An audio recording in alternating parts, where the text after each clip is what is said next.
오늘은 예수님이 부활하신 것을 기념하는 날입니다. 그런데 부활이라고 하는 것은 기독교에만 있는 것이 아닙니다.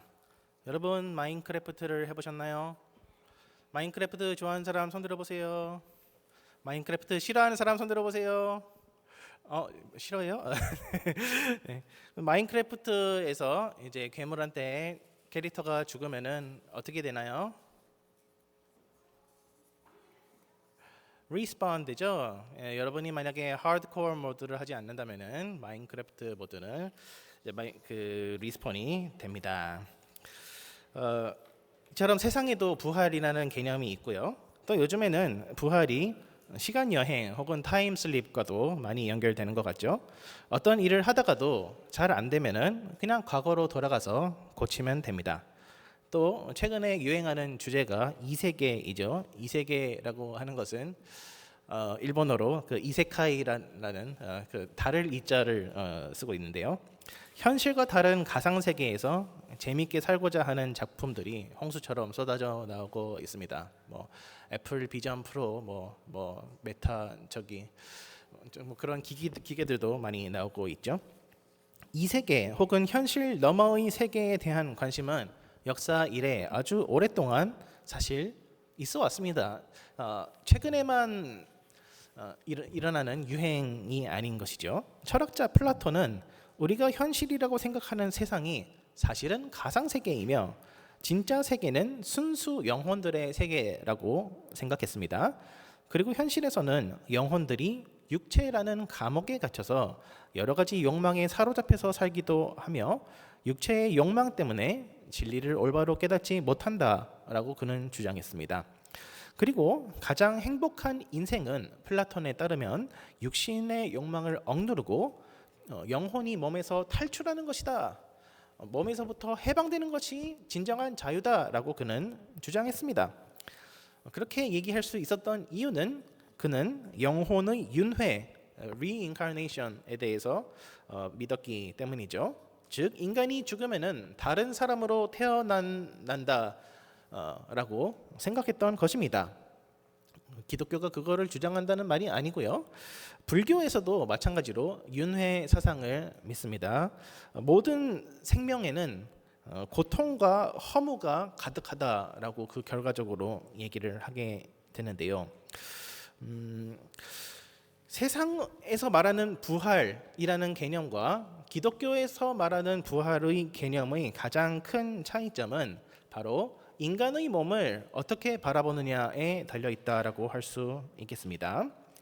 인간의 몸을 어떻게 이해하는지에 따라 모든 생명에는 우리 인생을 어떻게 살아야 할지가 달라지기 때문에, 그리고 몸의 부활이 무엇인지 올바로 이해할 수 있기 때문에 그러하다 할 수 있습니다. 조금 설명을 드리자면요. 윤회 사상을 믿게 되면은 우리는 허무주의에 빠질 위험이 굉장히 커집니다. 불교에서는 모든 것이 공허하다라고 말하고 있거든요. 모든 것이 공이다 라고 주장을 합니다.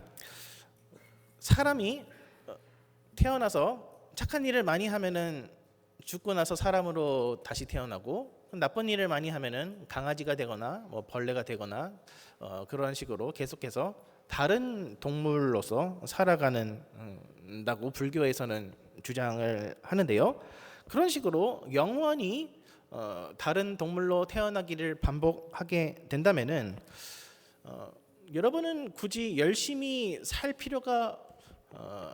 필요성을 느끼실 것 같으신가요? 저라면은 아무래도 굳이 이 무한히 반복되는 이 순환의 고리를 열심히 살아내야 되는가에 대한 의욕을 많이 찾지 못할 것 같습니다.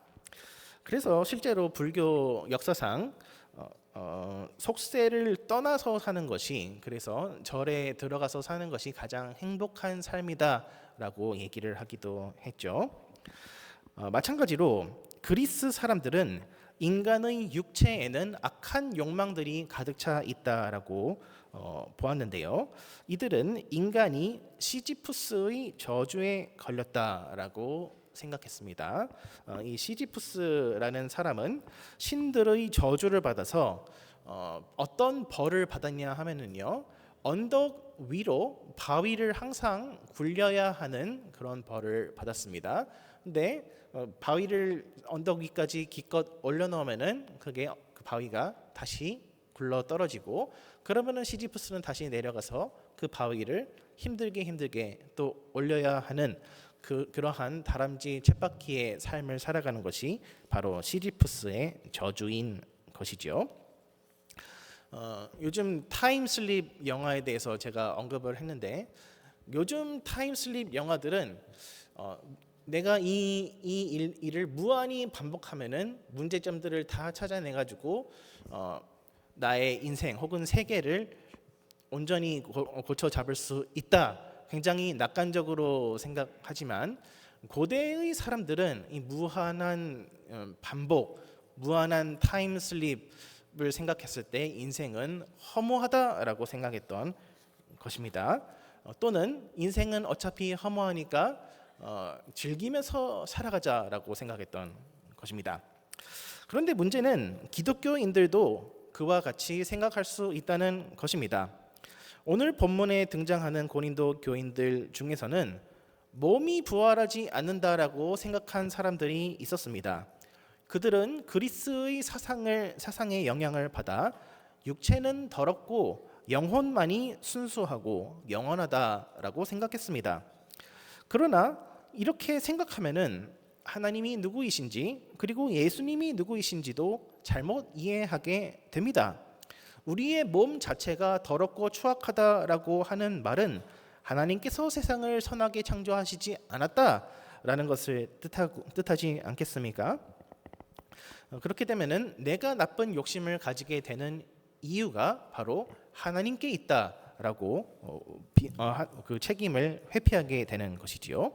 나아가서 우리의 육체가 악한 것이라고 한다면은 예수님도 악한 육체를 입고 오실 수 없었을 것이며, 마치 육체를 입으신 것처럼 생활하시고 죽으신 것처럼 보이시고 부활하신 것처럼 나타나 보일지라도 사실은 그것은 어떠한 가상이었다라고 사람들이 주장하는 이유도 바로 이 물질을 악하게 생각하기 때문입니다. 그럴 경우 사람들은 아주 극단적인 쾌락주의나 금욕주의로 빠지게 됩니다. 내 육체는 어떠하든지 상관없이 마음만으로 하나님을 잘 믿는다라고 생각한다면은 하나님께서는 내가 내 몸을 어떻게 사용하든지 관심이 없으시겠구나라고 생각을 하게 되며, 더 나아가서 하나님은 물질이 흘러가고 움직이는 이 모든 역사 가운데에서 개입하지 않으시며, 따라서 나는 내 살 길을 내가 알아서 찾아야 되겠구나라고 생각하게 되는 것이지요. 그러한 사상의 결과로서 고린도 교인들은 각종 분쟁과 음행과 우상 숭배에 관대한 삶을 살게 되었습니다. 그러나 그리스도의 몸이 부활했다라고 하는 것은 우리를 향한 하나님의 선물이 완전하다라는 것을 뜻합니다. 하나님은 우리가 육체를 어떻게 사용하며 사는지 매우 관심 있어 하시며, 우리 각자의 삶과 세상 역사 전체를 세밀하게 간섭하고 계십니다. 죄 지은 사람들을 그냥 남겨두시는 것이 아니라 반드시 처벌하시되, 예수 십자가를 붙잡는 사람들에게는 넘치는 용서와 사랑을 베풀어 주십니다. 몸의 부활이 있다는 것은 예수님을 믿은 후에도 육체를 어떻게 사용하는지가 중요하다라는 말인 것이지요. 그렇다면은 몸이 부활한다라고 했을 때 부활하기 전의 몸과 부활한 후의 몸에는 어떠한 차이점이 있는지 살펴보도록 하겠습니다. 부활한 몸은 부활하기 전의 몸과 비슷하면서도 다릅니다. 부활하기 전의 몸은 소마, 프시콘이라고 해서 이제 푸시케라고 하면은 영혼인데 이 영혼은 육체를 떠난 순수 영혼이 아니라 인간이 동물과 공유하는 영혼, 즉 아주 낮은 단계의 육체적인 기능을 담당하는 영혼이라는 뜻입니다. 부활 후의 몸은 그러나 소마 프네우마티콘이라는 단어를 쓰는데요. 즉 예수님이 부활하신 후 영화롭게 변화받으신 영적인 몸이 바로 이것을 가리킵니다. 부활 전의 몸과 부활 후의 몸이 어떻게 다를까요? 예수님은 부활하신 후에 제자들에게 물고기도 구워주시고 자신도 몸소 물고기를 잡수셨습니다. 그런데 그뿐만 아니라 예수님은 아무도 문을 열어주지 않았는데도 순간 이동해서 방으로 들어올 수 있는 능력이 있으셨습니다. 구체적으로 우리는 이 부활의 신령한 몸이 어떠한 능력을 가졌는지 부활을 해봐야 알겠지만 오늘 본문에서는 적어도 부활 전의 몸은 썩어지는 몸이 돼 부활한 영적인 신령한 몸은 썩어지지 않는다라고 말씀하고 있습니다. 이것은 영적으로는 죽을 수 없는 상태 혹은 죄를 지을 수 없는 상태가 되는 것을 말합니다. 아담이 세상에 처음 창조되었을 때 그는 죄를 지을 수 있는 존재로 태어났습니다. 그런데 아담이 선악과를 먹은 후에 그는 죄를 지을 수밖에 없는 존재가 되었습니다. 그런데 예수님을 믿고 새 생명을 입은 사람들은 이제 죄를 안 지을 수 있는 존재가 되었는데 마지막 날 몸의 부활을 입게 되면은 죄를 지을 수 없는 상태, 그래서 죽음이 더 이상 우리를 지배하지 못하는 상태가 된다고 하는 것이죠. 부활 전의 몸과 부활 후의 몸이 다르다라고 하는 것은 우리 인생의 메인 무대는 부활 이후의 세계라는 점을 보여줍니다. 세상의 모든 것들은 썩어질 것이지만 부활의 세계는 썩지 않기 때문이죠. 오늘 본문 읽지 않았지만 29절에서는 우리가 죽은 자들을 위하여 세례를 베푼다는 말이 나옵니다. 천주교에서는 이 구절이 이미 돌아가신 분들을 위해서도 세례를 주어야 한다라고 해석하지만 오늘날 많은 학자들은 이것의 의미를 세례라는 의식 자체가 우리가 믿는 누구든지 세상을 향하여서 죽은 사람이다라는 것을 라는 뜻으로 이 구절을 해석하고 있습니다. 즉 예수님 없이는 우리는 이 세상에서 멸망받아 마땅한 죽은 자와도 같으며 세례를 통하여서 예수님과 함께 요단강에 들어가며 죽음을 경험할 때에 이제 우리는 더 이상 세상에 속한 자가 아니게 됨을 나타낸다는 뜻이죠. 그래서 많은 교회들에서는 교회 어디 잘 보이는 곳에다가 Remember your baptism이라는 구절을 적어 놓기도 하는 것이죠. 우리는 세상에 속한 사람들이 아니라 세상에 대해 죽은 자들이며 부활 생명을 입은 사람들이기 때문입니다. 그러나 우리는 너무나 자주 이것을 잊어버리고 현재 우리가 살아가는 세계만이 존재한다라고 생각하기 때문에 교회 안에서도 세상적으로 잘 나가려고 하거나 혹은 세상의 쾌락을 제일로 생각하게 됩니다. 그러나 그것들은 언젠가 모두 헛되다라는 것이 드러나게 될 것인데 세상의 모든 것들은 다 썩어지게 될 것이기 때문입니다. 이처럼 부활 전의 몸과 부활 후의 몸이 다르다라고 한다면은 반대로 부활 전의 몸과 부활 후의 몸이 비슷한 점도 있습니다. 부활 전의 몸과 부활 후의 몸이 완전히 다르다라고 한다면은 예수님께서 굳이 무덤에서 나오실 필요가 없었겠지요. 그러나 예수님의 무덤이 비어 있었다라고 하는 것은 십자가에 달리신 바로 그 육체가 부활했다는 뜻입니다. 마찬가지로 우리 역시 우리가 갖고 있는 이 몸이 부활될 것입니다. 부활, 이라고 하는 단어는 다시 살아난다라는 뜻이지요. 죽음을 경험하는 바로 이 육체가 살아날 것입니다. 그리고 바로 이 점이 세상에서 말하는 부활과 기독교의 부활과의 차이점입니다. 세상에서는 윤회나 타임슬립을 하게 되면은 모든 것이 리셋이 됩니다. 행동에 대한 책임 소재가 사라지게 됩니다. 그러나 성경적 세계관에서는 책임 소재가 항상 남아 있습니다. 모든 일에는 공의로운 심판이 따릅니다. 세상 역시 심판을 받은 후 이전의 세상과 다르면서도 연결된 새 하늘 새 땅으로 변화될 것입니다. 그때에 그 마지막 때에 믿는 사람들은 생명의 부활로 믿지 않는 사람들은 심판의 부활로 살아날 것이라고 성경은 말씀합니다. 우리는 부활한 몸을 가지고서 천국에서 영원한 복을 누리겠지만 믿지 않는 자들은 부활한 몸을 가지고서 지옥에서 영원토록 고통받게 될 것입니다. 예수님을 믿는 우리가 영원한 부활 생명을 얻게 된 것은 순전히 우리를 대신하여 죽으시고 순종하신 예수님의 공로 때문입니다. 우리가 잘해서 우리가 영원히 타임슬립을 거쳐서 불사의 육체를 얻게 된 것이 아닙니다. 예수님이 우리 대신 벌 받으셨기 때문에, 예수님이 우리 대신 완전하게 순종하셨기 때문에 예수님이 획득하신 영생을 우리에게도 나누어 주십니다. 그러므로 우리의 공로가 아닌 예수님의 공로로 인해 우리 모두에게는 부활 생명이 보장되었습니다. 그러니까 우리의 순종 여부가 우리의 부활 여부를 결정짓지 않습니다. 우리는 오직 완전한 부활 생명에 감사하며 순종할 수 있을 뿐입니다.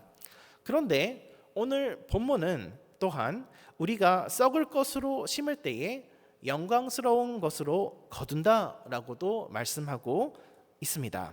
우리 함께 42절부터 44절을 한번 보실까요? 같이 읽겠습니다. 시작. 죽은 자의 부활도 그와 같으니 썩을 것으로 심고 썩지 아니할 것으로 다시 살아나며 욕된 것으로 심고 영광스러운 것으로 다시 살아나며 약한 것으로 심고 강한 것으로 다시 살아나며 육의 몸으로 심고 신령한 몸으로 다시 살아나니 육의 몸이 있은즉 영의 몸도 있느니라. 아멘. 여기서 중요한 것은 우리가 썩어져가는 씨앗으로 살아가게 될 때에 우리의 육체를 하나의 씨앗으로 썩어지게 할 때에 열매를 맺게 해주신다라는 것입니다. 다시 말해서 몸이 부활한다라고 하는 것은 우리의 모든 순종이 의미 없는 것이 아니라 의미 있음을 뜻하는 것이지요. 여기에서 중요한 원칙은 과거는 사라지지 않는다는 것이며 선한 열매들은 항상 남아있다라는 것입니다. 어떠한 설교자는 천국에 가서 누구는 금면류관을 쓰고 누구는 개털 모자를 쓸 것이다 라고 얘기한 적이 있습니다. 개털 모자가 어떻게 생겼는지 저는 본 적은 없습니다. 여러분 본 적이 있으신가요? 그런데 하나님의 은혜의 무한하심을 기억할 때에 우리는 우리들끼리 신자들끼리 누가 더 잘했느냐 못했느냐라고 아마 비교, 누구보다 더 앞서 나가기 위해서 그러한 비교를 하기는 어려울 것 같습니다. 제가 수학 문제 하나 내드리도록 하겠습니다. 무한대가 뭔지 아는 사람 있어요? 인피니티가 수학에서 인피니티 어떻게 쓰는 줄 알아요? 그 팔자를 옆으로 누우면은 이게 무한이라는 표시가 되죠. 자, 여기서 문제. 우리 고학년 프랙션 배운 고학년도 있으니까 1 over infinity가 클까요? 2 over infinity가 클까요? 자, 이제 대학생들에게 넘어갑니다. 1 over infinity가 클까요? 2 over infinity가 클까요? 네? 똑같아요. 역시. 근데 이게 수학 전공자는 조금 반칙이다. 네, 맞아요. 예, 4년 전에 여러분의 선배들한테 물었을 때는 대답을 잘 못했습니다. 네. 예. 나누기를 할 때 아주 무한한 분모로 나눗셈을 하게 되면은 이제 그 y는 1분의 x라는 그 그래프를 보시면은 이렇게 0으로 수렴하게 되죠.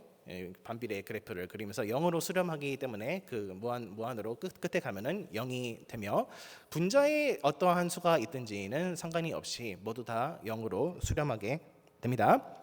자 여기까지는 됐는데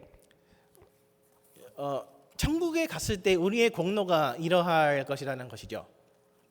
천국에 갔을 때 우리 모자에는 우리가 이 땅에 살아가면서 행한 착한 일들의 개수가 적혀 있을 것입니다.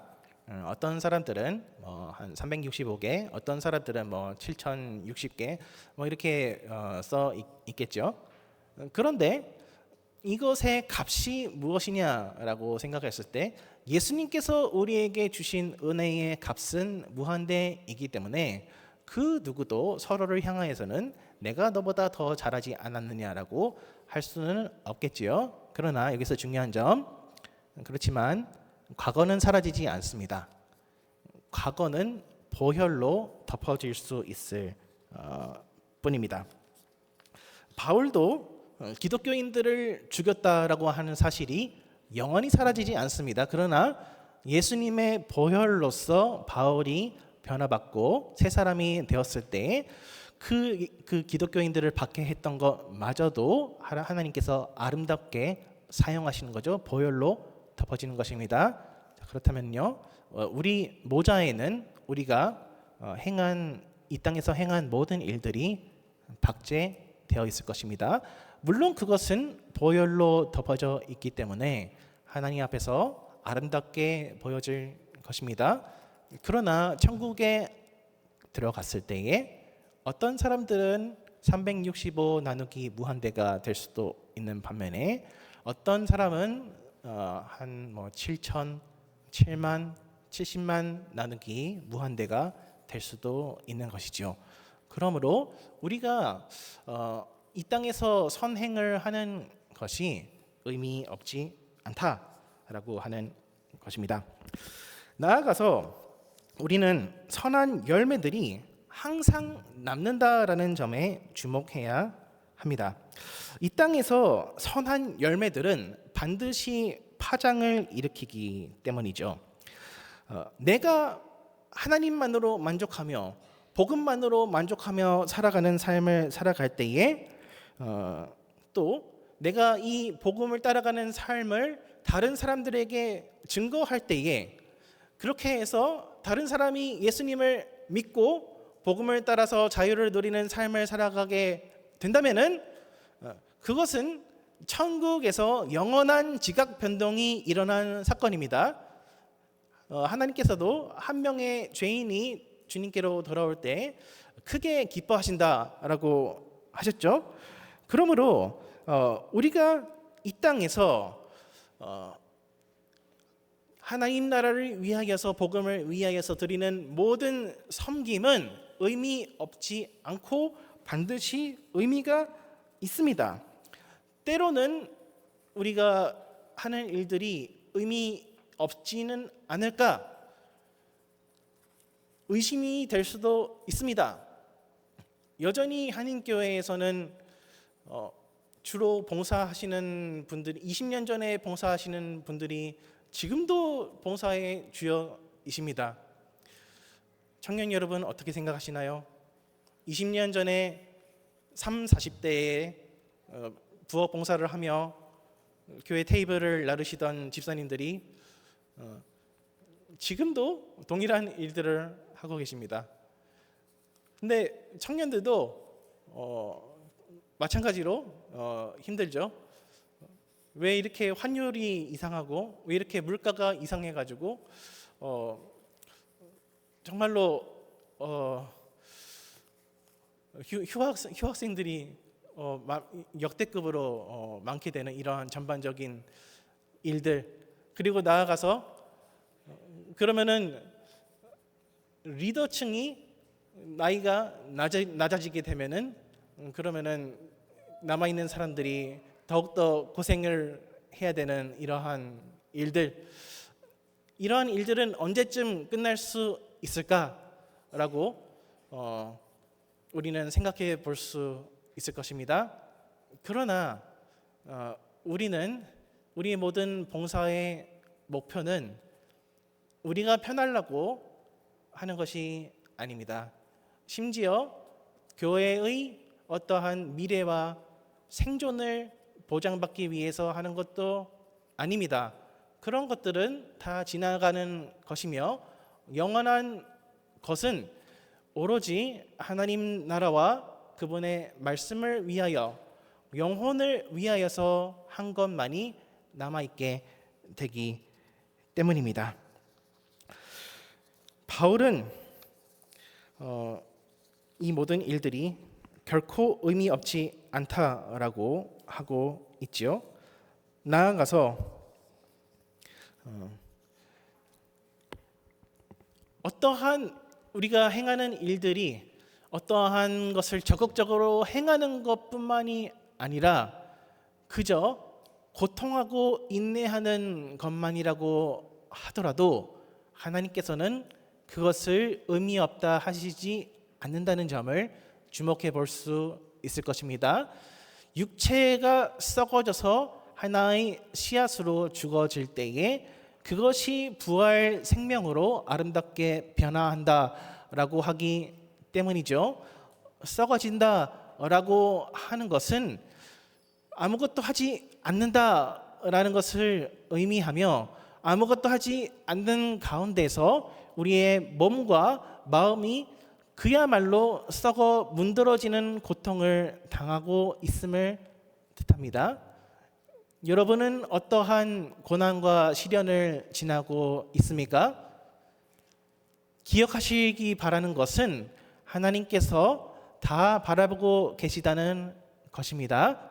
그리고 여러분이 그 힘든 시간들을 인내하면서 하나님을 저주하지 아니하고 혹은 사람들에게 화를 내지 않고 선한 마음으로 거룩하게 인내하며 잘 버텨간다면은 하나님께서는 그것을 아름다운 것으로 보시고 그것에 대한 보상금을 천국에서 다 마련해 두시는 것입니다. 말씀을 맺겠습니다. 예수님이 부활하셨습니다. 그런데 예수님의 손과 발, 부활하신 후에도 그 손과 발에 아직 못자국이 남아있는 이유는 이 땅에서 받으신 고난이 결코 의미 없지 않음을 보여주기 위해서입니다. 우리 마지막으로 58절 한번 다시 읽어볼까요? 제가 올렸는지는 잘 모르겠는데 한번 다 같이 읽겠습니다. 시작. 그러므로 내 사랑하는 형제들아 견실하며 흔들리지 말고 항상 주의 일에 더욱 힘쓰는 자들이 되라. 이는 너희 수고가 주 안에서 헛되지 않은 줄을 알미라. 우리를 살리시는 하나님의 약속을 믿으며 주의 일에 더욱 힘쓰는 저와 여러분 되시기를 주님의 이름으로 축원합니다. 기도하겠습니다. 하나님 아버지 감사합니다. 우리를 위하여서 예수 부활 생명을 나누어 주심에 감사합니다. 주님 가신 길을 우리도 따라가며 하늘에 썩어져 가는 미랄로서 기쁨으로 순종하며 살아가게 하여 주시옵소서. 감사드리며 예수 그리스도 이름으로 기도드리옵나이다.